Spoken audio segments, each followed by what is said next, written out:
Buenas tardes a todos, bienvenidos a este nuevo encuentro con los especialistas de FUCA.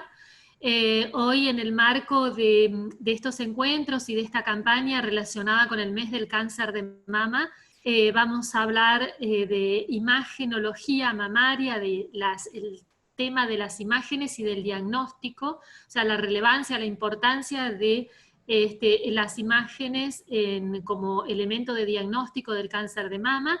Les agradecemos mucho a los doctores Daniel Misler y a la doctora África Piñero por su colaboración para instruirnos sobre estos temas. Les agradecemos a todos, por supuesto, y les damos la bienvenida por su participación. Recuerden mantener todos los micrófonos apagados para que no interfieran en las disertaciones, y les pedimos que todas las preguntas las compartan a través del chat.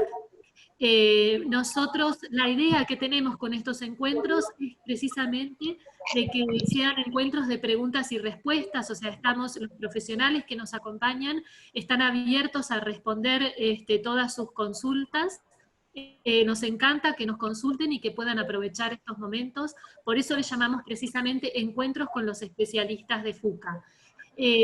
Para quienes no nos conocen, FUCA es una fundación que tiene su sede en el Instituto Alexander Fleming.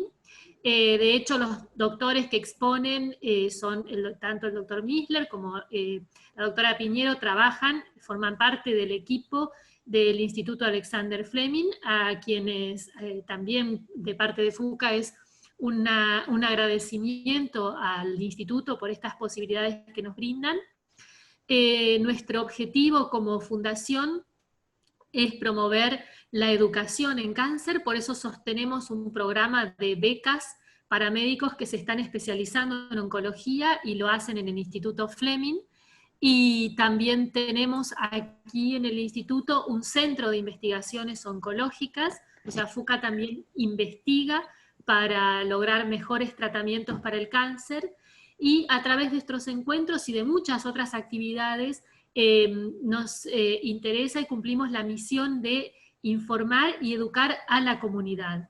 Así que los invitamos a todos a seguirnos en las redes sociales y a visitar el sitio web de FUCA, que es www.fuca.org.ar. Allí van a encontrar mucha información sobre nuestras actividades y también sobre el cáncer. Y los invitamos para que a través del chat nos dejen sus datos de contacto, eventualmente dirección de correo electrónico o teléfono celular, para que les vayamos comentando, les vayamos informando todas estas actividades que realizamos, que seguramente van a ser de su interés. Así que bueno, no los demoro más, todavía se sigue sumando gente, pero invito al doctor Misler y a la doctora Piñero a comenzar su disertación. Les pasamos el micrófono a ellos, y nuevamente gracias por este tiempo y por sus conocimientos que nos donan para poder transmitírselos a toda la comunidad y a todos los asistentes. Una cosita más, les recuerdo que esta charla va a quedar grabada y va a estar subida al sitio web de FUCA, así que después, si les interesa volver a informarse o repasar algún tema o contarle a alguien que se la haya perdido para que la pueda escuchar, va a poder escuchar la charla nuevamente en el sitio web de FUCA. A partir de mañana ya va a estar subida. Bueno, ahora sí, le paso al doctor Misler. Muchas gracias y los escuchamos atentamente. Bueno, quería agradecerles primero a todos por haberse sumado. Siempre sepan que sus preguntas son más que bienvenidas. Lo que sí les pedimos que si son preguntas muy puntuales de algo en particular, que obviamente después nosotros les podemos hacer llegar un contacto a través de FUCA para que nos las hagan llegar de forma personal, pero que muy probablemente no se puedan responder en un chat o en un vivo o con mucha gente. Pero sí, preguntas generales son más que bienvenidas. Así que, bueno, vamos a empezar con algunas preguntas. Siempre, si ustedes necesitan, pueden escribir en el chat, se van a intercalar. Nosotros tenemos medio una idea de lo que vamos a ir contando, pero siempre las preguntas son más que bienvenidas. En principio, para decirles que, bueno, que estamos acá en el Instituto Fleming y manteniendo el distanciamiento uno se puede sacar el barbijo, por lo tanto nosotros nos hemos sacado el barbijo para la charla. En el Instituto Fleming se respetan todas las medidas que tienen que ver con elementos de protección personal, así que no tengan miedo a venir a hacerse los chequeos y a concurrir a hacerse los diagnósticos, porque es fundamental que mantengamos la revisión médica continua y los chequeos continuos. Somos médicos radiólogos, somos médicos que nos especializamos en las imágenes, y dentro de las imágenes nos especializamos nosotros en imágenes mamarias, con lo cual hacemos una carrera de medicina de entre 6 y 8 años, después hacemos una residencia en diagnóstico por imágenes, como cualquier residencia, como oncología, como clínica o gineco, de 4 años, y después hacemos un curso superior de acreditación en imágenes mamarias de 2 años. O sea que un médico especialista en imágenes mamarias tiene una formación de al menos 12 años en lo que tiene que ver con medicina. Eso para que tengan una idea de dónde venimos y qué es lo que hacemos. Bueno, vamos a empezar un poco. Lo primero que te quería preguntar, Dani, es ¿por qué es tan importante o se hace tanto hincapié en octubre de hacerse el tema de los controles? ¿Por qué son importantes los controles? Bueno, la realidad es que se sabe desde hace más o menos 20 años que la mamografía es el método que permite diagnosticar los tumores iniciales no palpables antes que uno pueda detectarlos. Incluso el médico que revisa a la paciente puede no detectar tumores iniciales, ni la paciente que se conoce sus mamas. Entonces la mamografía juega el rol que se llama tamizaje, o sea, que divide aguas, divide a la paciente que debe continuar con algún otro examen para saber si tiene algo o no tiene nada, y la paciente que puede irse a su casa hasta el próximo control. La realidad es que uno tiene que hacerse el control anual, pero fundamentalmente en octubre hacemos hincapié para recordarle a aquella paciente que todavía no se hizo los controles, que no se olvide de la importancia de la detección precoz de cáncer de mama. ¿Por qué? Porque salva vidas, porque la detección precoz lo que hace es que la paciente se cure de su cáncer de mama. Y cualquier diagnóstico precoz, no importa, a veces la gravedad permite la curación en más del 90% de los casos. ¿Y qué pasó con estos controles en esta época de COVID? Bien, es una buena pregunta. En un principio, allá por marzo, las sociedades científicas del mundo, y nosotros, las sociedades argentinas, y también el Instituto Fleming, prefirió postergar los controles que se hacen habitualmente, y nosotros fuimos los que dijimos, miren, por ahora es mejor que no vengan por el riesgo de contagiar. Y eso era un plan que pensábamos que iba a durar entre 3, 4 meses, pero bueno, el tiempo siguió pasando y el riesgo de no detectar ahora un cáncer inicial es mayor que el riesgo de venir a la institución a hacerse los chequeos. Con lo cual, todas las sociedades científicas del mundo han empezado a impulsar otra vez que las pacientes vengan para hacerse sus controles. ¿Cuándo deberíamos empezar con esto? Bien, ahí es importante saber si la paciente es una paciente que tiene riesgo o es una paciente que no tiene riesgo. ¿Qué es una paciente que no tiene riesgo? Es la paciente que no tiene ningún antecedente familiar de primer grado, o sea, ninguna paciente que tiene una hermana, una madre, 2 o 3 tías maternas o paternas con cáncer de mama y no se palpa absolutamente nada. Ese tipo de pacientes conviene que comiencen anualmente a partir de los 40 años con mamografía. Antes de eso, obviamente que es conveniente que visiten al mastólogo o al ginecólogo para sus controles, que se chequeen sus mamas, que se conozcan, que puedan detectar alguna irregularidad propia de conocer bien su simetría, pero no deberían hacerse ningún estudio por imágenes en forma rutinaria de tamizaje. A partir de los 40 años sí, y en forma anual, por lo menos hasta los 65 años, o cuando la expectativa de vida, eso significa que la paciente que tiene 80 años pero que se la ve muy bien, que no tiene ninguna enfermedad importante, que en teoría tiene una expectativa buena de vida, puede seguir con los controles. Por lo tanto, el límite de edad para terminar con los controles es muy ambiguo, no es una edad exacta. En cambio, sí para comenzar las pacientes que no tienen antecedentes. Y si tuviese antecedentes, tuviese no sé, una mamá o una hermana con cáncer de mama, ¿cuándo tengo que empezar? Bueno, ahí es importante que concurra a una consulta con el médico clínico, ginecólogo, mastólogo, para que evalúen el riesgo que tiene esa paciente y ellos van a hacer una medicina más personalizada de acuerdo al riesgo. Pero, por ejemplo, una mujer que tiene una mamá que tuvo un cáncer antes de la menopausia, por ejemplo a los 40 años, seguro que necesita empezar mucho antes.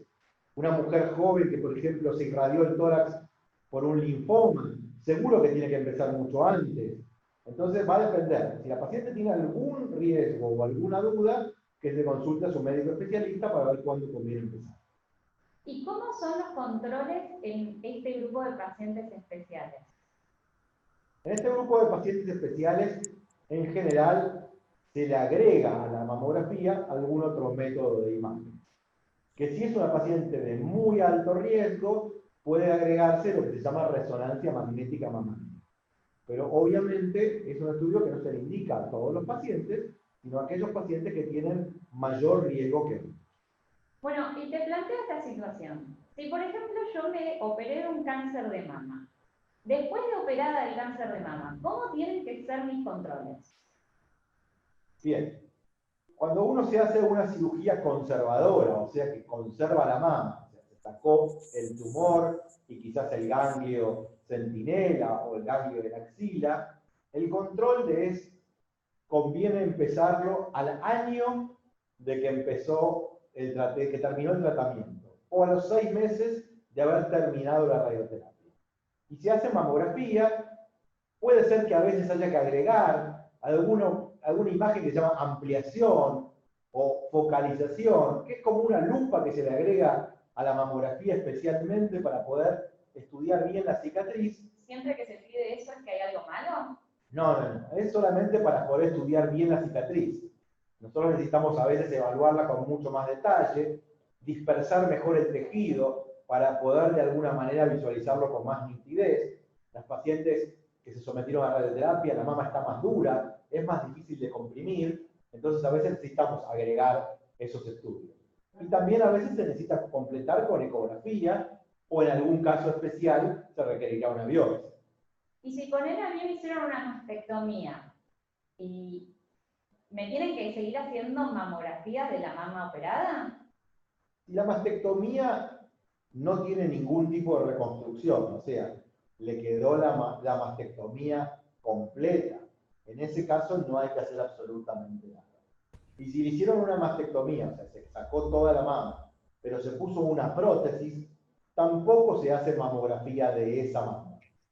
Ahora, si se hizo con una reconstrucción con un tejido, por ejemplo, del músculo dorsal, eso que se llaman TRAM, o dorsal ancho, que son técnicas donde se toma parte de la grasa, del músculo y de la piel de la paciente para cubrir esa mama, entonces en esos casos puede ser conveniente realizar mamografía de esa mama. Obviamente la mama contralateral, o sea, la mama que no fue operada, sí tiene que hacerse el chequeo anual, como siempre.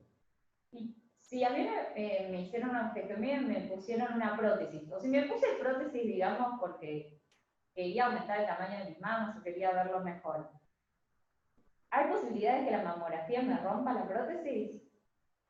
No, la prótesis no se rompe con la mamografía, eso es un mito que vamos a tratar de sacar.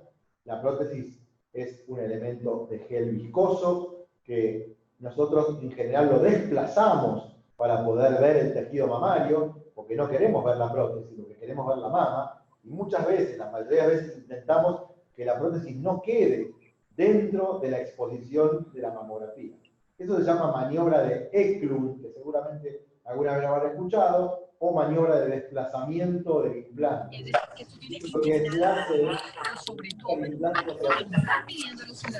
Y el implante nunca se va a romper por la mamografía.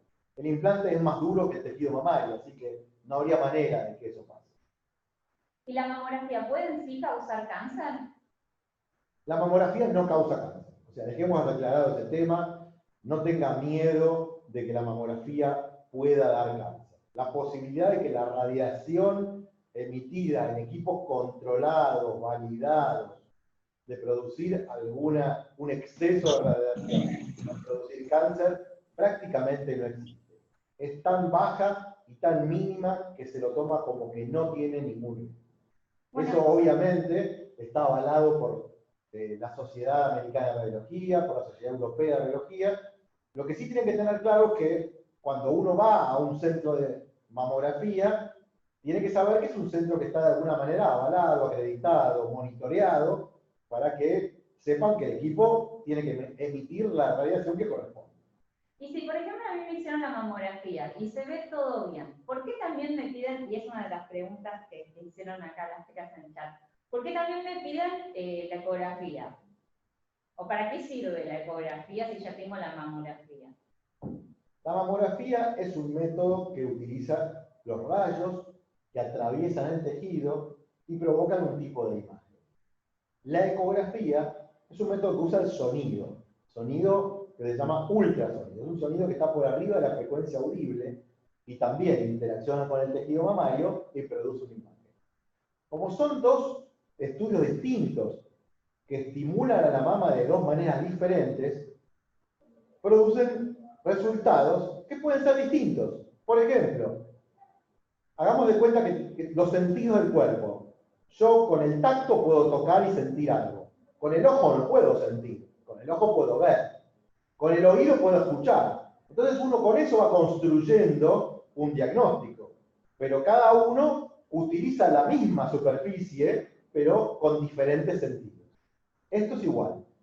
La mama es la misma, pero la estimulamos con diferentes ondas y obtenemos resultados que muchas veces son similares, pero otras veces son completamente complementarios y nos ayudan a diagnóstico. Y ya una pregunta que también apareció en el chat y que la gente de Juga nos pasó, que también le hicieron a través de las redes sociales. Bueno, acá hay una chica que dice que tiene, asumo que es mama densa y también dolor en las mamas, supongo que con la compresión, y pregunta lo mismo que también preguntaron por las redes sociales, si la mamografía se puede reemplazar por otro estudio, como la resonancia, la tomografía. Bien, vamos a ver un segundito la mama densa, ya que apareció esa pregunta.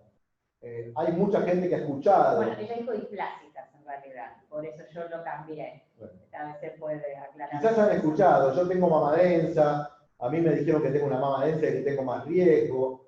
¿Qué es la mama densa? Bueno, la mama se compone de tejidos. Uno es el tejido glandular, que es el que va a dar de amamantar. Ese tejido, en general, cuando predomina sobre el otro tejido, que es el tejido de sostén, que es el tejido graso, el tejido fibroso, los vasos sanguíneos, eso hay un equilibrio. Cuando predomina el tejido glandular, eso se llama mama densa. ¿Qué pasa con la mama densa? La mama densa en general es una mama más dura, es una mama más blanca en la mamografía, y entonces, como los tumores también son blancos en la mamografía, pueden llegar a ocultarse, como si fuera un camaleón. Entonces, esas mamas a veces de detectar un tumor por mamografía. Pero ese problema no lo tiene la ecografía, con lo cual, si uno tiene una mama densa, el aliado indispensable es la ecografía. Entonces, en general, pasa que cuando la paciente tiene una mama densa, esa mama densa aparece a veces en un informe como ACR-C o ACR-D, eso significa la categoría de densidad de la mama, se le recomienda completar con una ecografía. ¿Eso significa que siempre me tienen que hacer una ecografía si tengo mama densa? Es conveniente complementarlo. ¿Por qué? Porque la mamografía tiene una sensibilidad. ¿Qué significa eso? Una posibilidad de detección. Si yo tengo 100 cánceres de mama, la mamografía promedio detecta 70. Pero en las pacientes que tienen esta mama densa, puede detectar 40. Con lo cual, Ese gap, esa brecha que tenemos entre el 40 y el 70, lo salva la ecografía, que vuelve a ponerlo dentro de un índice de detección muy alto. ¿Y por qué no hacer tomografía o resonancia? Es la pregunta que hicieron. Bien, la tomografía computada es un excelente método, pero que no es útil para la mama. ¿Por qué? Porque no tiene el detalle que tiene la mamografía. Ustedes pensarán que la tomografía tiene mucho más detalle, porque es un tomógrafo, porque es un estudio muy caro, pero no es cierto.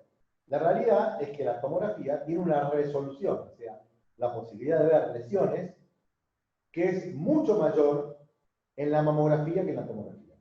O sea, nosotros con una mamografía podemos ver cosas tan pequeñas como de 70 micrones, ¿sí? Eso es algo mínimo. Imagínense un granito de sal o un granito de pimienta, es mucho más grueso que eso. Así que imagínense la resolución. La tomografía computada no tiene esa resolución, no lo logra. Por eso que la tomografía no sirve para esto específicamente.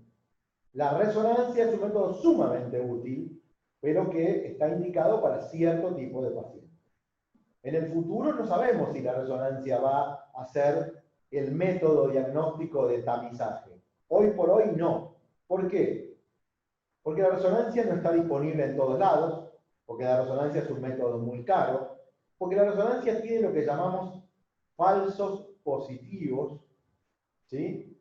Y eso significa que hay pacientes que pueden llegar a decir que tienen algo y finalmente no tienen nada. La mamografía también lo tiene, pero la resonancia es mucho más compleja, porque después lo que hay que hacer es buscar la imagen con otro método, porque biopsiar por resonancia es complicado. Entonces, probablemente en el futuro sí quizás aparezca alguna resonancia como más económica para poder hacerse en forma general y masiva. Pero para que tengan idea, un tamizaje, o sea, algo que separe poblaciones, tiene que ser ampliamente disponible, tiene que estar en muchos lugares y tiene que ser relativamente económica, porque si no, no podemos. Es como si me dijeran que vamos a vacunar a todo el mundo con una vacuna que vale $1000 la ampolla. No se podría hacer, es impracticable. Entonces, lo que tenemos que buscar es un método posible. La mamografía es eso, es el equilibrio. Bueno, te quiero cambiar un poco de tema y llevarte a más como algo práctico y preguntarte si, por ejemplo, a mí me hacen una ecografía o una mamografía y me descubren un nódulo. ¿Cómo se siguen los nódulos de las mamas? ¿O de qué va a depender el seguimiento o la biopsia de esos nódulos? Bien, los nódulos mamarios no significa que sean cáncer. O sea, tengan claro que te diagnostiquen un nódulo no quiere decir que eso sea cáncer. Un nódulo puede ser un nódulo completamente benigno, puede ser un nódulo que sea indeterminado, que habrá que estudiar mejor, o un nódulo altamente sospechoso. Para poder evaluar eso, nosotros tenemos una serie de características, un vocabulario uniformemente, mundialmente considerado, que se llama BI-RADS. Ustedes van a ver en los informes que dice BI-RADS, BI-RADS, con un numerito al lado. Bueno, eso es el sistema de informes que se usa como una nomenclatura mundial para que todos sepamos de qué estamos hablando. Es como el PAP, que dice PAP clase 2, PAP clase 3. O sea, son nomenclaturas que nos permiten saber si estamos entre una paciente que no tiene que hacer más nada que una paciente que tiene que continuar. Los nódulos benignos pueden ser quistes, por ejemplo, que son agüita que se hace adentro de un globito que es el quiste, y que puede incluso ser palpable y parecer algo grave y no ser absolutamente nada importante. O pueden ser unos pequeños, pero que tienen un contorno que parece como estrellas, o que tienen una forma muy irregular, o que tienen características, imágenes, puntitos blancos adentro, que son lo que llaman calcificaciones, y eso ya nos va a hacer pensar que requieren algún estudio adicional, por ejemplo una biopsia o una magnificación, para poder avanzar y ver qué tenemos que hacer con ese nódulo. Acá en el chat preguntan por qué a veces pedimos los estudios previos si en algunos casos no hay ninguno de estos nódulos descriptos. ¿Por qué necesitamos ver los estudios previos para hacer los informes? Bien, es importante tener los estudios previos. ¿Por qué? Porque la comparación a veces de cosas muy sutiles permite llegar a un diagnóstico precoz. Ustedes imagínense el juego de las 7 diferencias, donde había en el Clarín o en Nación, había 2 dibujos, había solo 7 diferencias y uno tenía que encontrarlas. Si uno no tuviera la imagen de la derecha, jamás podría encontrar la diferencia. En cambio, cuando uno tiene el estudio previo, uno puede encontrar sutiles diferencias, que en este caso son cosas peligrosas. Entonces tenemos que tener el estudio previo, siempre que sea posible, para poder hacer esa comparación. Hoy en día, lo ideal es tener la comparación digital. Eso significa que en un archivo de computadora, poder tener el estudio actual de la paciente y el estudio previo. Ponerlos juntos en 2 monitores y poder compararlos exactamente. Si uno puede hacer eso, mejor. Ahora, si uno tiene que comparar una placa con un estudio previo, con un estudio actual en la computadora, a veces no es tan sencillo.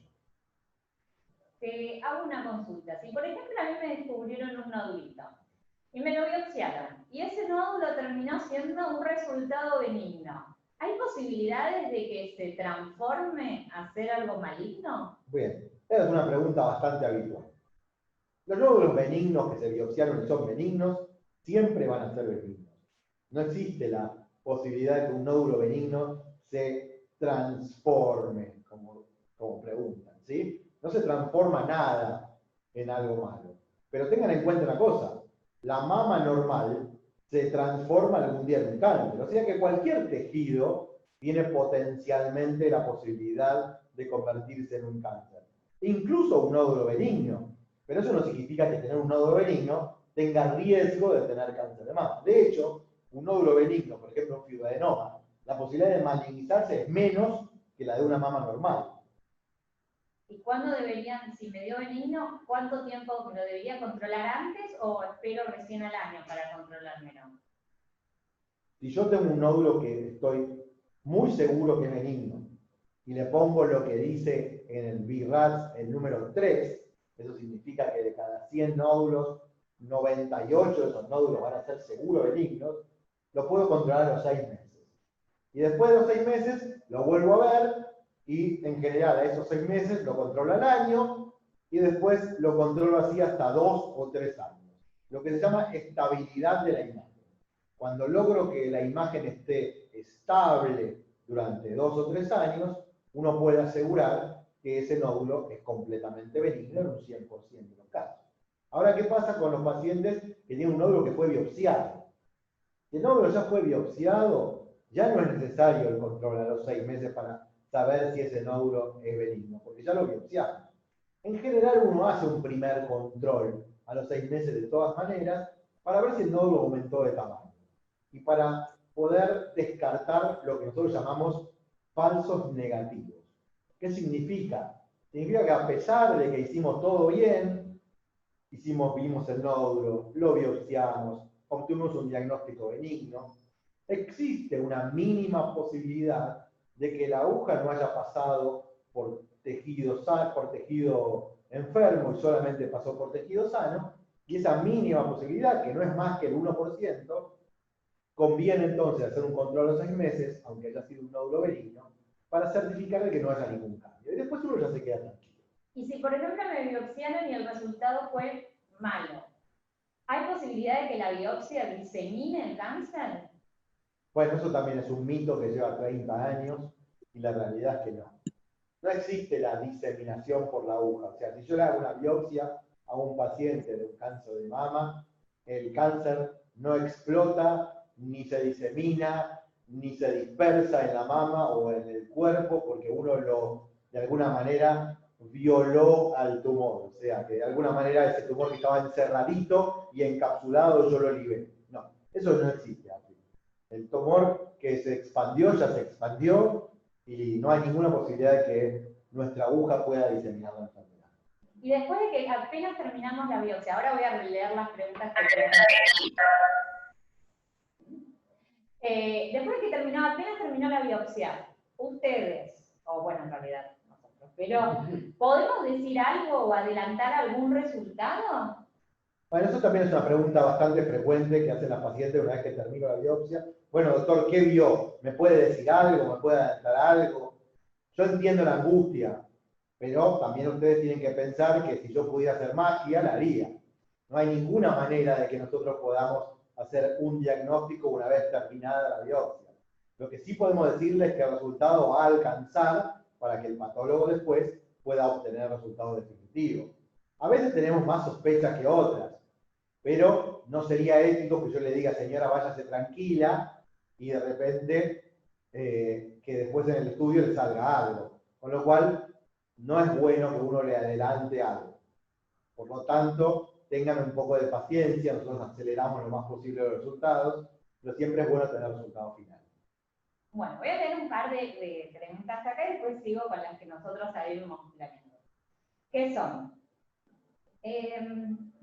Bueno, acá preguntan, la displasia puede originar tumores que a veces se confunden con nódulos al palpar. ¿Es normal o debo hacerme otro estudio? O sea, creo que si en realidad alcanza con el autoexamen mamario o no, y sobre todo en mamas displásicas es que tienen mucho tejido fibroglandular, es eso que mencionaba Daniel, el tejido de la mama densa en comparación a la grasa. Muchas mujeres que tienen este tipo de tejido glandular predominante se sienten bultos todo el tiempo, especialmente cerca de la menstruación, o sea, unos días antes o una semana antes de la menstruación. Esos bultos que van y vienen con la menstruación y que se agrandan o se achican, en general no son absolutamente nada más que inflamación del tejido. Entonces, no hay que tener miedo a eso. Y eso no predispone ningún tipo de tumor, ni cáncer, ni nada. El tema de la palpación, que es un arma de doble filo. La mujer se tiene que conocer sus mamas, pero tampoco se tiene que volver loca o angustiarse. Esa que se toca muchos nódulos en las dos mamas, que van cambiando con los ciclos. Ante la duda está bueno consultar una vez, pero bueno, cuando ustedes ven que siempre pasa lo mismo, especialmente en los cuadrantes superexternos, o sea, en la parte de la mama que queda cerca de la axila, que se inflama mucho más que el resto, y que es bilateral, y que tiene un nodulito que va y viene, en general eso no es absolutamente nada. Está bueno igual de todas maneras una consulta con el profesional, que él evalúe si vale la pena hacer algún estudio adicional, pero bajo ningún concepto eso desencadena cáncer. Bueno, otra pregunta que hicieron es, ¿cuántos años antes tengo que empezar a hacerme el estudio de mamografía teniendo antecedentes familiares de cáncer de mama? Pero no sabemos qué antecedentes. Si son antecedentes familiares importantes, o sea, antecedentes familiares muy cercanos, y que la mujer que tuvo cáncer lo tuvo antes de que termine el periodo, porque no es lo mismo que tuviste una mamá que tuvo cáncer a los 90 años, que lo tuvo a los 35, entonces es importante conocer todo eso y es importante consultar a los médicos, porque ahí es importante que el paciente entienda que va a haber alguna especie de chequeo más personalizado que para todo el público.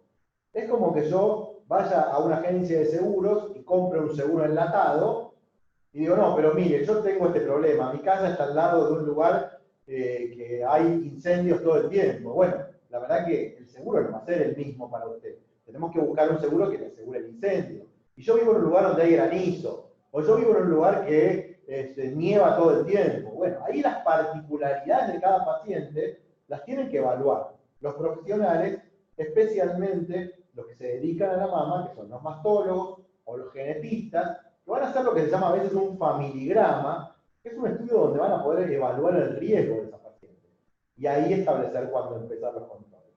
Pero, si la paciente tiene muchos antecedentes, probablemente tenga que empezar 10 años antes que el familiar más cercano afectado.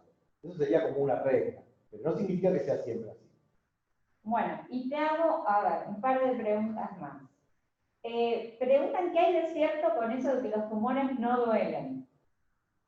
Bueno, es una buena pregunta. El cáncer no duele, y eso es súper claro, porque en realidad si todos los cánceres dolieran, no existiría absolutamente ningún estudio por imágenes. En cuanto tengo dolor, consultaría. El cáncer de mama solo duele en algunas particularidades. Por ejemplo, cuando sangra, cuando crece demasiado de golpe, cuando toca el músculo pectoral, cuando se acerca mucho al pezón, o cuando está cerca de algún nervio. En esos casos puede doler. Pero en general, cuando algo duele en la mama, no es cáncer que una paciente se está controlando. En general es otra cosa. Será un dolor muscular, porque hizo algún ejercicio, será un dolor premenstrual, será un tema de cambios hormonales. Hay un montón de otras opciones, pero probablemente no sea un cáncer de mama. Sí, en todo estas son preguntas que hicieron, yo las voy a reformular para darle un toque. En los controles anuales, sí o sí, se tiene que hacer mamografía y ecografía o con un método alcanza. El método de tamizaje es la mamografía. O sea que si la mujer se tiene que hacer un control mamario a partir de los 40 años, como dijimos, la mamografía es el número 1. Es lo que llamamos el estándar de oro o gold standard, que es lo que se necesita para el tamizaje. El complemento de la ecografía es importante, sobre todo en esas mamas que dijimos, que tienen mayor componente glandular o que tienen un montón de bultitos que se tocan. Ahí es donde sí es importante la ecografía. ¿Cuándo solo ecografía? En gente joven. Por ejemplo, una chica que va por primera vez al control ginecológico y el ginecólogo le toca un bulto en la mama, o ella se tocó un bultito y quiere saber qué es. En ese caso, con la ecografía en general solo basta. Estamos hablando de gente de 35 años o menos. Entre 35 y 40, ya si viene con algo palpable, en general preferimos hacer las dos cosas. Si por ejemplo me hicieron una mamografía y me encontraron microcalcificaciones o calcificaciones, ¿siempre es malo que haya calcificaciones en las mamas? Las calcificaciones mamarias son sumamente frecuentes. Eso significa que si yo tengo 100 mujeres que hacen mamografía, en 6 de cada 10 por lo menos va a haber alguna calcificación. Pero eso no significa que eso sea cáncer. Hay calcificaciones benignas sumamente frecuentes. Por ejemplo, las calcificaciones de las arterias después de los 40-50 años, las calcificaciones que se producen, por ejemplo, adentro de los quistes, las calcificaciones que se producen cuando uno tuvo un golpe. O sea, hay numerosas calcificaciones que no tienen ninguna importancia y que tenemos que descartarlas con la mamografía y decimos calcificaciones benignas. Seguramente todos ustedes en sus informes le habrán aparecido calcificaciones de tipo benignas o calcificaciones benignas, y eso no significa nada. Eso no predispone el cáncer de mama. Hay otro tipo de calcificaciones que se producen en el interior de los tumores y que son bastante más características y que los radiólogos tenemos que estar siempre pensando en ellas y estudiándolas, que sí pueden ser sospechosas. Y eso sí, cuando uno ve una calcificación sospechosa, tiene que hacer los estudios que necesite para lograr el diagnóstico. Ahí estará la magnificación o ampliación y eventualmente la biopsia. Si me toca biopsiarme calcificaciones o microcalcificaciones, ¿es el mismo tipo de biopsia que la de un nódulo, por ejemplo? No. Hay biopsias y biopsias. Tenemos biopsias con aguja fina, por ejemplo, para quistes, donde es una agujita intramuscular, como la que se usa para sacar sangre, y aspiramos el quiste y lo mandamos a analizar. Tenemos lo que llaman agujas de corte, que son agujas para nódulos, donde con una aguja un poquito más gruesa, toma un pedacito de ese tejido para analizar. Y tenemos lo que se llama aguja de vacío, que es una aguja mixta, que corta, pero también aspira un pedazo del nódulo, y en ese caso es el ideal para las calcificaciones. Cualquier calcificación debe ser biopsiada con lo que se llama sistema de vacío. Bueno, y te quiero hacer una consulta que preguntan acá que me parece que es interesante para aclarar, porque últimamente lo estoy viendo yo también mucho, que es, ¿a qué edad se empieza con el control con ecografía mamaria? Bien, no hay ninguna guía internacional para eso. Hay un montón de recomendaciones de cuándo empezar la ecografía, si a mi hija que tiene 18 años le tengo que empezar a hacer ecografía, o a los 20, o a los 25. La realidad es que no. No es necesario ningún estudio de ecografía de mama a ninguna mujer joven asintomática si no tiene ningún antecedente. Lo que sí tiene que hacer es consultar. Tiene que ir al ginecólogo y en su control ginecológico el doctor le palpará las mamas y de acuerdo a si tiene antecedentes, si le tocó algo, si por ejemplo empieza una terapia anticonceptiva y toca alguna irregularidad, en esos casos puede ser que le pida una ecografía. Pero no se hace como tamizaje, no es como rutina hacerse ecografía mamaria todos los años. No tiene indicación. Y esto creo que lo aclaraste, pero por las dudas, sí. Y esto porque también lo veo yo mucho cuando veo muchos pacientes, es si una mujer que tiene un nodulito que se controla, le pusieron un 3, que significa un control para ver la estabilidad de ese nodulito en el tiempo, y le hacen un control a los 6 meses. Y después le hacen un control a los 6 meses. Y pasa años y años haciéndose ecografías cada 6 meses. ¿Eso está bien? No. Eso tiene que ver con que probablemente la paciente no se hace seguimiento en el mismo lugar. Eso es algo que quiero recalcar. La paciente que empieza a atenderse en un lugar, es recomendable que siempre siga en el mismo lugar. Salvo que tenga un problema, salvo que el estudio no sea de calidad, salvo que su médico le indique lo contrario, no puede estar paseando de un centro de mama a otro centro de mama, porque me queda cerca de casa o porque mi amiga voy con ella. Lo que hay que hacer es, el seguimiento lo tiene que hacer el mismo médico o el mismo centro, porque es el que guarda el archivo de esa imagen, el que sabe lo que pasó, hace cuántos años que lo tiene. Porque si usted va con una bolsa de 8 estudios, es muy probable que ningún médico tenga tiempo de estar mirando cuántos años hace que lo estudia, utilizaron equipos diferentes, técnicas diferentes, y ahí es donde pasa el famoso eterno Viral 3, que es lo que dijo la doctora, que son pacientes que se pasan años y años con un estudio de un hallazgo probablemente benigno y nadie decide decir, bueno, ya está, es benigno, no hay que seguir haciéndose el estudio cada 6 meses. Con hacérselo una vez por año alcanza. Bueno, para eso tienen que hacérselo en el mismo lugar. Así que traten de mantener el lugar donde concurren a hacerse los estudios y si deciden cambiar, listo, vayan a otro y ya arrancan nuevamente en ese otro lugar. Ponele que me toque hacerme la mamografía mañana. O tengo que sacar turno, porque todavía no tengo el turno para la mamografía. ¿Qué consejos me darías para sacar el turno o para el día del examen? Bueno, esa es una muy buena pregunta.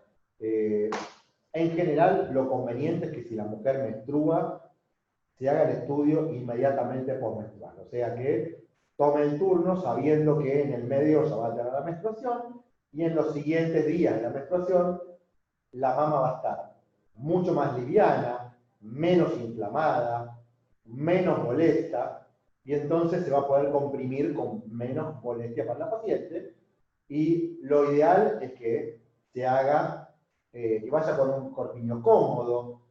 Si le molesta habitualmente, porque ya tuvo otra mamografía previa y sintió molestias, puede tomar un antiinflamatorio, ibupilaco paracetamol, 1 hora antes del estudio. Eso también va a desinflamar la mama. Y lo que tiene que ir es positiva. Tiene que saber que es un estudio que ayuda a salvar vidas y trabajar junto con la técnica. No es la técnica la que va a hacer el estudio, son juntas las que van a hacer el estudio. ¿Por qué? Porque ella va a poner su mama, ella va a decir cuándo le molesta, y la técnica se va a apoyar con una paciente que está tranquila y que le dice, ay, hasta ahí llego, no me apretes mucho más, porque ya me está molestando, sabiendo que la compresión le es importante, entonces juntas van a decidir cuál es el exacto óptimo nivel de compresión. Todo eso va a hacer que la mamografía sea lo menos molesta posible. E idealmente ir a un lugar que tengan lo que se llama mamógrafo digital. Porque los mamógrafos digitales son los mamógrafos modernos, no necesitan tanta compresión, tienen como compresores con bordes más romos, menos molestos, la mamografía es más rápida y más confiable. Y vos mencionaste esto de que, quiero decir algo, nos dicen que tenemos que mirar. Vos mencionaste esto de que cuando comprime, que duele, que puede molestar. ¿Por qué nos comprimen las mamas durante la mamografía? ¿Es realmente necesario o las técnicas son malas y se quieren vengar de nosotras? Bueno, eso es exactamente lo que piensa la gente, pero no es cierto. La mamografía necesita compresión. ¿Por qué? Porque la mama es un cono. La mama es un cono que tiene una base que está atrás, en el tórax, en el músculo pectoral, y una punta que está en el pezón. Y nosotros tenemos que transformar ese cono en una cosa rectangular, para que sea irradiada en forma uniforme. Porque si no, si yo no comprimo la mama, en la parte de atrás, que tengo mucho espesor, tendría poca radiación, y en la parte de adelante, donde está el pezón, quemaría la mama porque tendría mucha radiación. Me refiero a quemar con que sale negro, como una foto, no es que voy a quemar el tejido. Sí, Entonces lo que necesitamos es uniformar el espesor de la mama en todo su recorrido. ¿Para qué? Para que tenga mejor contraste, para que necesite menos rayos, para que no se mueva durante la irradiación, que son entre 2 y 3 segundos, y eso genera una imagen de calidad. Por eso tienen que trabajar juntos, para lograr un nivel óptimo de compresión. Demasiada compresión no tiene sentido una vez que vos fijaste bien la mama y lograste hacerla lo más rectangular posible. Y vos hablaste, que te referías a la foto, que nosotros esto en radiología lo decimos muchas veces, o sale blanda, sale quemada, pero eso es una cosa nuestra. Pero veo que pasa que muchas mujeres preguntan, si me tengo que hacer una magnificado, me toca hacerme muchas mamografías.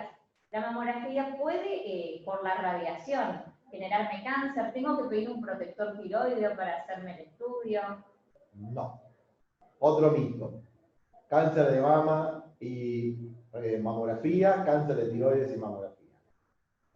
Para empezar, la tiroides no queda expuesta a la radiación en una mamografía. Si ustedes van a hacerse la mamografía la próxima vez, van a ver que hay como un cono de vidrio o de plexiglas que en realidad está especialmente para proteger que la paciente no entre adentro del mamógrafo con la cara o con el cuello. Con lo cual, la mama es la única que está expuesta a la radiación, el cuello no está expuesto a la radiación. Así que no hay aumento de cáncer de tiroides por hacerse mamografía. Hay mucho cáncer de tiroides, pero que no tiene nada que ver con la mamografía. Y cáncer de mama y radiación, como lo dije antes, es prácticamente insignificante. Es tan baja la probabilidad de cáncer de mama y radiación que directamente no la tomamos como válida. ¿Por qué cuando me voy a hacer una mamografía me dicen no te pongas desodorante o no te pongas cremas ese día? ¿Y es necesario también esas indicaciones por si me tengo que hacer una ecografía? No. Está bien que lo aclares, que no lo dije en la preparación. Cuando la paciente viene al estudio, es importante que no se ponga talco ni cremas en la mama el día anterior ni ese día. ¿Por qué? Porque muchas cremas y talcos tienen componentes que en la mamografía pueden simular imágenes sospechosas. Aunque ustedes no lo crean, la mamografía es tan sensible para esas cosas que un granito de talco puede ser que sea confundido con una calcificación, por ejemplo, y tengamos que someterla a estudios innecesarios. Y si la paciente usa talcos y cremas, sobre todo en la parte de abajo, en el surco submamario, que muchas veces se ponen, tienen que lavarse muy bien con agua y jabón el día del estudio, porque no se pusieron talco o crema, pero quedan de los días anteriores, y entonces también pueden producir falsas imágenes. Así que sí es muy bueno lo que dijiste. En la ecografía no tiene importancia, no pasa nada, y se pueden poner talco, crema, perfume o lo que quieran. Pero en la mamografía sí es conveniente que no se pongan absolutamente nada. Bueno, acá hay una pregunta que dice, ¿por qué me puede doler la mama? Bueno, no sé si es durante la mamografía o en general. la mama puede doler por muchas causas. Ya lo dije antes, la mama es una expansión de la aponeurosis, o sea, de las fibras que están alrededor del músculo. El mismo músculo que mueve el brazo también mueve la mama. Con lo cual, si una persona está haciendo ejercicios, por ejemplo, no hacía nada y de repente se pone a levantar pesas, es muy probable que le duela la mama. Si una persona se va a jugar al tenis, puede ser que después de jugar al tenis le duela la mama. Y eso es por el músculo. Incluso, a veces cosas insignificantes como estar cocinando, cortando demasiado tiempo, puede molestar el músculo y también puede doler más. Otra cosa, la misma depilación. A veces las pacientes se depilan y esa depilación que se hacen con la maquinita puede producir alguna inflamación. Esa inflamación puede inflamar el ganglio y también puede producir dolor en la mano. También puede ser un cambio hormonal. Hay pacientes que se toman o utilizan cremas que piensan que son totalmente inofensivas, pero tienen hormonas de las plantas, que se llaman fitohormonas, y esas hormonas pueden pasar al tejido, sobre todo en la paciente posmenopáusica, y de alguna manera aumentar la tensión mamaria, y eso también puede producir dolor. Hay mujeres que hacen tratamientos para adelgazar con medicaciones, a veces homeopáticas, que creen que son homeopáticas, y tienen medicación, por ejemplo, lisado de tiroides, o derivados de la anfetamina. Hay pacientes que están en el periodo del premenopáusico, entonces las hormonas fluctúan mucho, y entonces cuando fluctúan también pueden doler. Y obviamente la mujer joven que se acerca a la menstruación, donde la mama se edematiza porque toma agua y se pone turgente, en ese caso tendría más probabilidades de molestar. Pero bueno, hay un montón de causas por las cuales duele la mama. A mí me gustó una frase que escuché una vez un mastólogo de acá, que dijo que el principal motivo, como decía el doctor, de dolor de las mamas es cuando nos está por venir el periodo menstrual. Y todas como mujeres probablemente experimentamos algún dolor previo a que nos venga, no en las mamas, digo, ginecológico. Y eso no es normal, porque decimos, nos está por venir, o uy, estamos ovulando. Y también así es normal el dolor en las mamas. Solo que siempre el dolor en las mamas da un poquito más de miedo, pero es completamente, la mayoría de las veces, normal, y si está relacionado a esto también. Te hago una pregunta que dice, a mí no me llegó, pero la leí justo cuando la pusieron, que decía, ¿por qué en algunos países, sobre todo en los que se basan por ejemplo, Inglaterra, etcétera, por qué recomiendan que se hagan la mamografía cada 2 años, sobre todo pacientes mayores de 50 años? Bien, eso es un tema muy interesante. Existe lo que se llama tamizaje poblacional. Tamizaje poblacional es cuando hay un programa de un país para realizar un rastreo de cáncer de mama con mamografía. Los países industrializados, los países desarrollados, tienen este tipo de programas. ¿Qué significa que tienen un programa?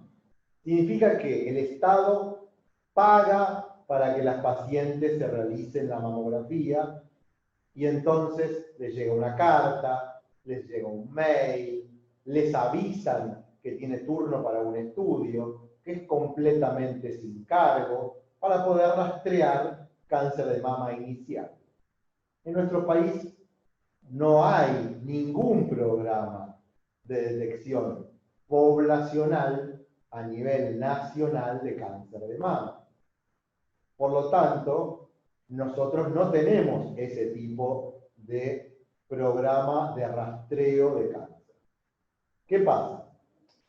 Cuando el país es el que tiene que pagar las mamografías, trata de buscar la relación costo-beneficio. ¿Qué significa eso?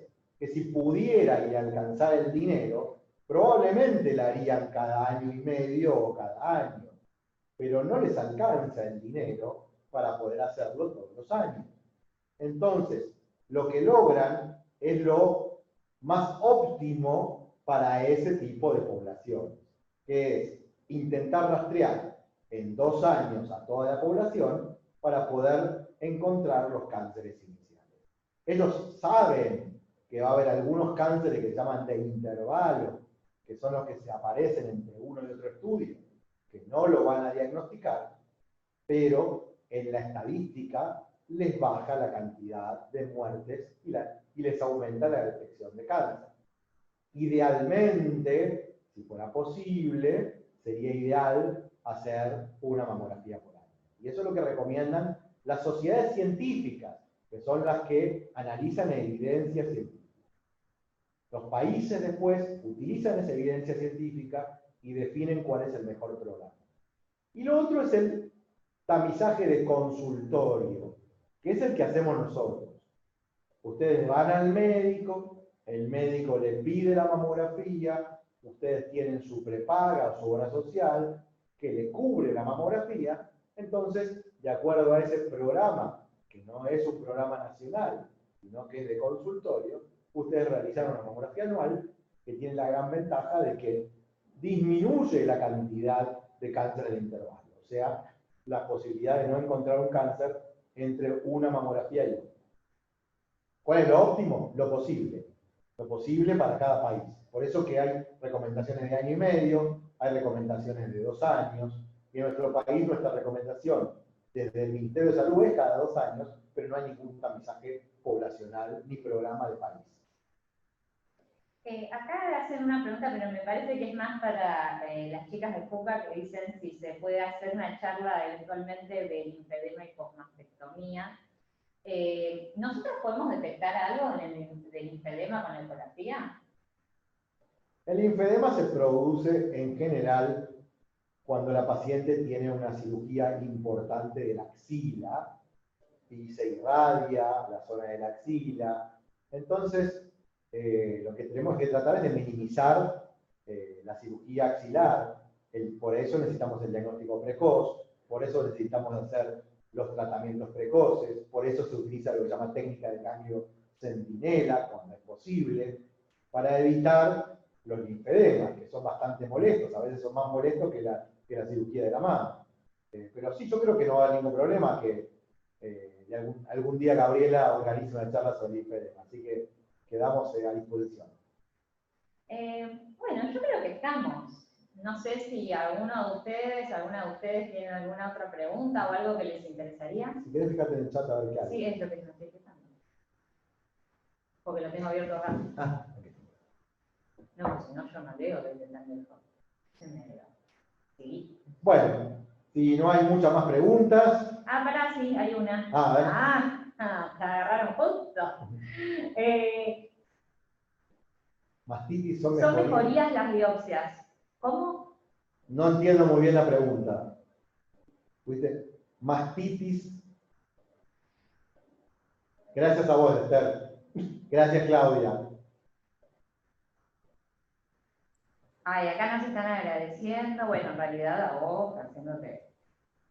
Y gracias a la paciente de Asunción que me mandó hace un ratito también. Pero no entendí la pregunta. Agradecen. Bueno, para la última pregunta, si quiere habilitar el micrófono la persona. Ahí la puso. Mastitis sin mejoría al tratamiento. ¿Las controlás y las biopsias? Ah, bueno, es una buena pregunta. Las mastitis. Las mastitis en principio lo que hay que hacer es estar atento. ¿Por qué? Porque una mastitis puede ser completamente inofensiva y se trata con antibióticos y anda todo bárbaro, pero también puede ocultar un cáncer que se llama cáncer inflamatorio. Entonces uno tiene que estar atento a una mastitis.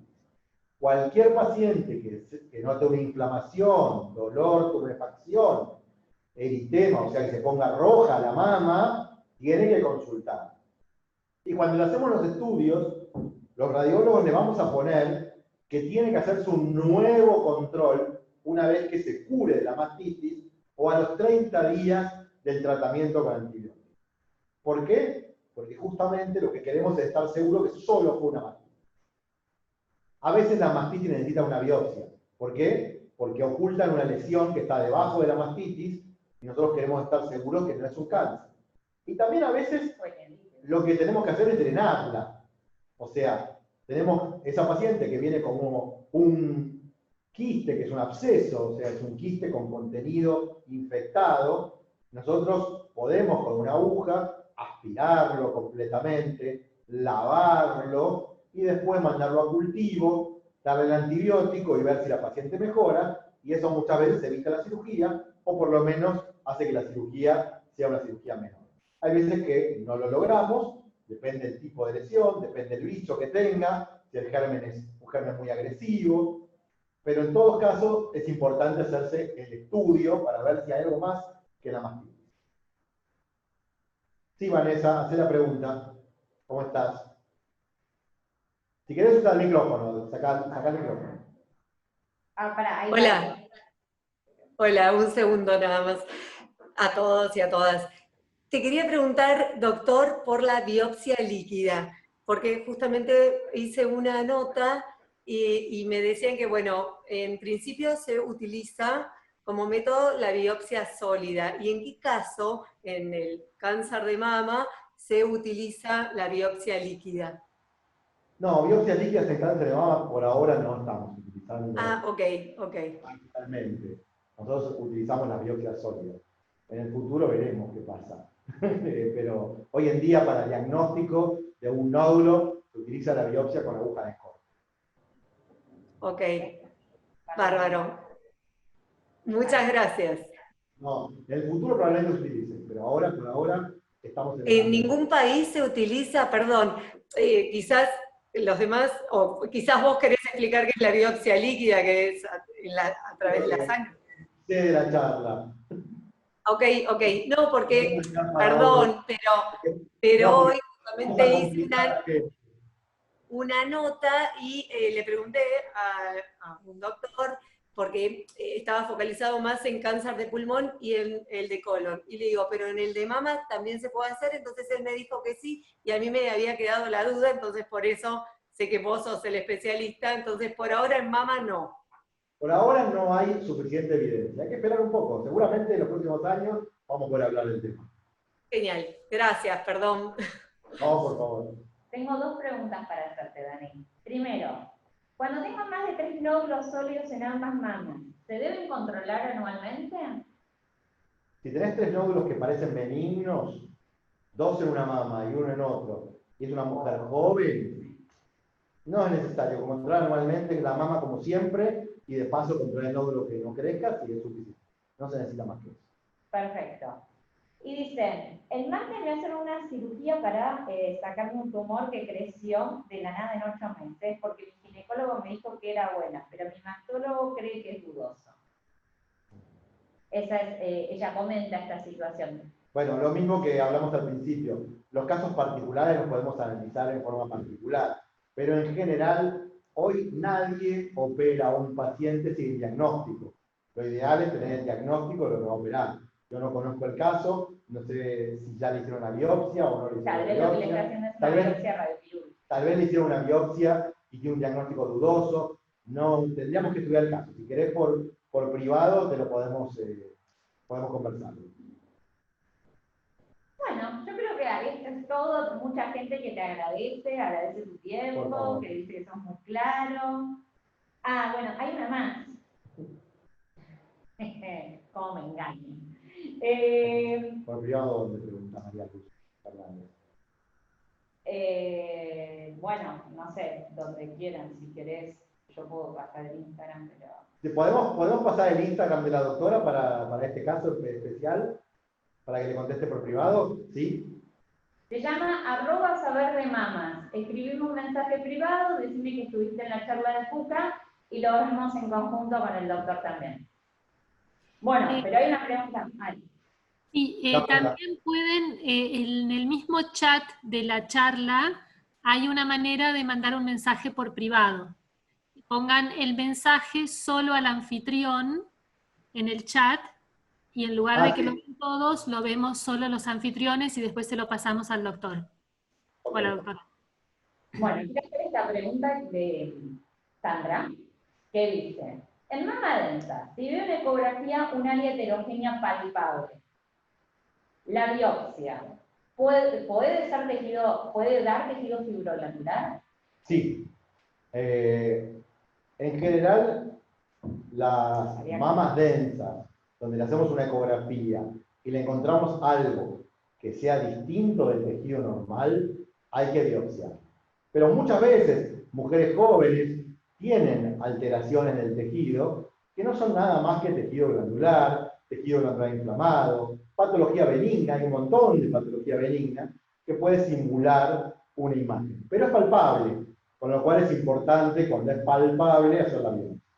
Otra cosa es que veamos una mama densa, hagamos la ecografía y veamos un tejido un poco heterogéneo, no palpable, y ahí si no hay nada más, en general no se necesita otra cosa. Bueno, creo que ahora sí, ya no hay más preguntas, pero si hay, ahora es el momento. Bueno, creo que esto es todo.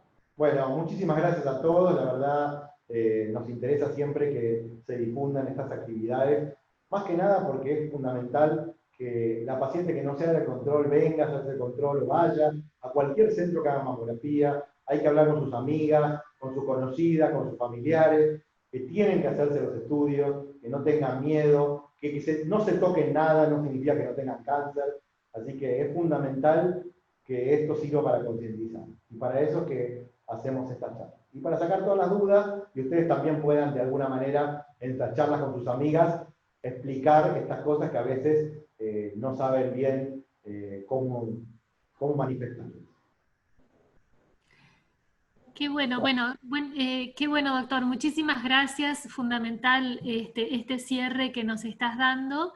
Gracias al doctor Missler, gracias a la doctora Piñero, y a todos ustedes también gracias por participar, y los invitamos, como les decía antes, a seguir conectados con FUCA a través de nuestro Instagram o de nuestro Facebook. Nuestro Instagram es fundación-FUCA, y los invitamos a todos a participar del Zoom. Nos quedan todavía en este ciclo del cáncer de mama 2 Zoom, 2 reuniones como esta, el próximo martes a la misma hora, y el próximo va a ser una reunión muy particular porque no vamos a hablar de oncología, y más que de cáncer vamos a hablar de cómo nos ayuda la actividad física para sentirnos mejor. Recuerden también que la actividad física es muy importante para en todo lo que es prevención del cáncer. Tener una vida activa disminuye los factores de riesgo, pero sobre todo cómo la actividad física, y en este caso vamos a hablar y vamos a escuchar un testimonio sobre la práctica del baile, nos puede ayudar también en la recuperación. Así que tengan en cuenta que en el próximo encuentro no solo vamos a escuchar, sino que también estamos invitados a participar y a practicar. Así que ropa cómoda, botellita de agua, mucho espacio alrededor, correr todas las mesas, los sillones, y frente a la computadora para escuchar lo que nos va a contar Cintia, y para bailar todos juntos. La invitación en el próximo Zoom va a ser todos a bailar. Así que de nuevo, gracias doctor Missler, gracias doctora Piñero, súper útil. Recuerden que la charla queda grabada en el sitio web de FUCA, y los esperamos para el próximo encuentro. Saludos a todos, así nos saludamos. Quien quiera visitar la cámara. Gracias. Y cualquier mensaje por privado también nos pueden mandar si les quedó alguna duda.